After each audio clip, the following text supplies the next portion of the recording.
Hello guys, this is JP. Today I am going to teach you the sounds of the letter O. The letter O is the fourth vowel. Okay, so today you are going to learn, otherwise I'm going to teach you different sounds you can find in this letter. So, je dis à nous enseigner différents sons de lettres O capable bien. So, avant même de faire ça, on apprend un petit pause, on apprend d'aller. You'd like to master English? You'd like to have a glib tongue in English? Never mind. Just subscribe and follow Python Language Services on YouTube, Facebook, and TikTok in order not to cut any single class. With Python Language Services, you'll sound like a native speaker of English. Love in 5. Okay?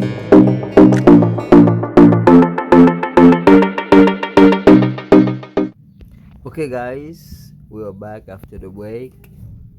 J'aime te annoncer non, c'est que nous allons étudier son nous capable prendre la lettre O. Qui c'est quatrième lettre dans voyelle yo.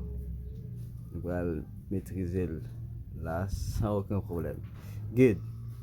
Premièrement, lettre O, son O là, c'est son alphabet. Ok? Et les lang sound or alphabet sound. Son ça, c'est lorsque il y a un O plus une consonne plus une voyelle, et ça vient son alphabet qui c'est son O.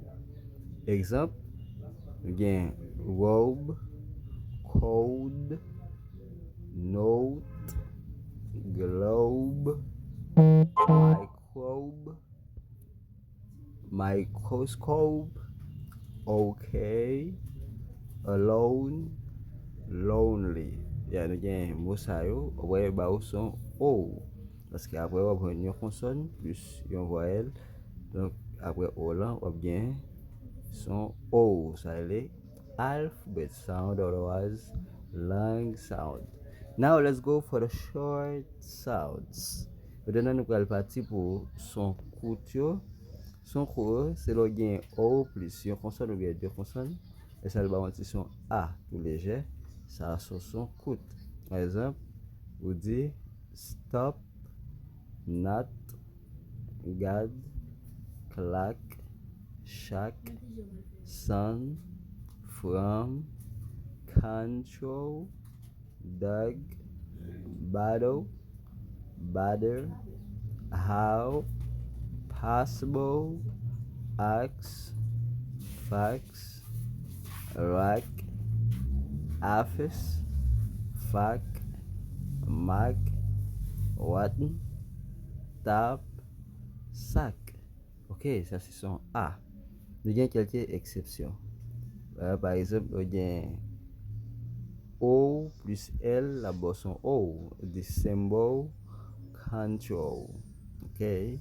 Pour ça, tout le monde a O plus R, les cabas son OR ou bien son R. Par exemple, là, nous dit c'est word, ok, corn, born, fork, short, follow, most, lost, tomorrow. Yeah, son ça c'est qu'on est vous connaissez, son ça yo varié, malgré ou bien une consonne ou bien deux consonnes. Mais selon consonne là, il va respecter dans son ça yo. So, c'est tout ça que nous avons pour lettre O, quatrième lettre là. Parce que très prochainement, on va étudier, mais c'est en combinaison.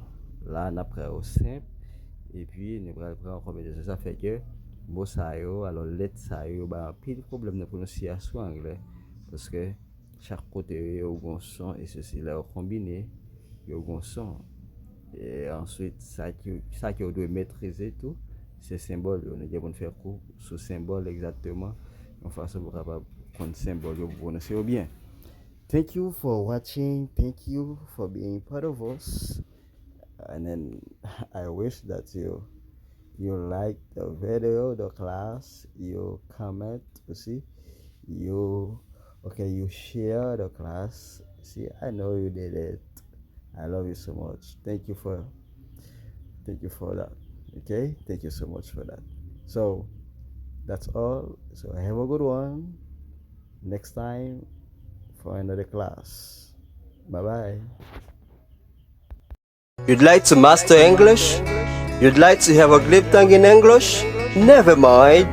Just subscribe and follow Python Language Services on YouTube, Facebook, and TikTok in order not to cut any single class. With Python Language Services, you'll sound like a native speaker of English. Love in 5. Okay?